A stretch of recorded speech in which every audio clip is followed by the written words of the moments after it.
చూడండి, ఇప్పుడు నేను పైనాపిల్ రవ్వ కేసరి చేస్తున్నాను. ఒక ప్యాన్ తీసుకున్నాను, 2 గరిటెలు 2 స్పూన్లు ఆవు నెయ్యి వేస్తున్నాను. రేపు వరలక్ష్మి వ్రతం కదా, ప్రసాదం చేస్తున్నాను. చూడండి, నెయ్యి వేడెక్కింది. ఇప్పుడు ఇందులో నేను కిస్మిస్, జీడిపప్పు వేస్తున్నాను. ఒకసారి ఇట్లా కలిపేసుకుంటే వేగిపోతాయి.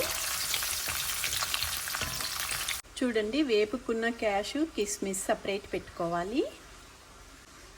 ఇప్పుడు ఈ వేడిగున్న నెయ్యిలో 1 కప్పు ఉప్మా రవ్వ వేస్తున్నాను.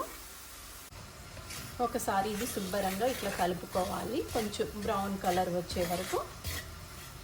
చూడండి, రవ్వ అంతా వేగిపోయింది. కొంచెం బ్రౌన్ కలర్ వస్తే చాలు. ఇట్లా వేగడం వల్ల రవ్వ కేసరి చాలా బాగుంటుంది, పైనాపిల్ రవ్వ కేసరి.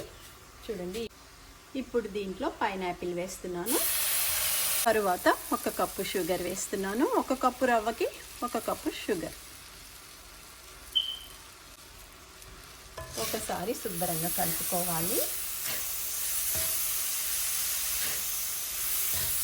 పైనాపిల్ రవ్వ కేసరి.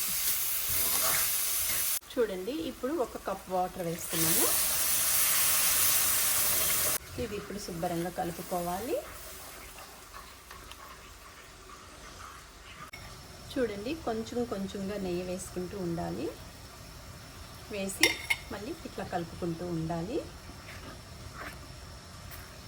చూడండి, ఎంత ఈజీగా పైనాపిల్ రవ్వ కేసరి రెడీ అయిపోతుంది.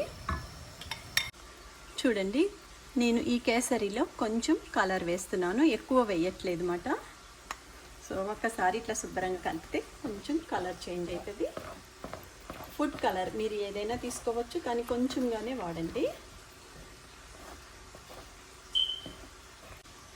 పైనాపిల్ రవ్వ కేసరి మీద ఇందాక నేను వేపి పెట్టుకున్న జీడిపప్పు, కిస్మిస్ వేస్తున్నాను.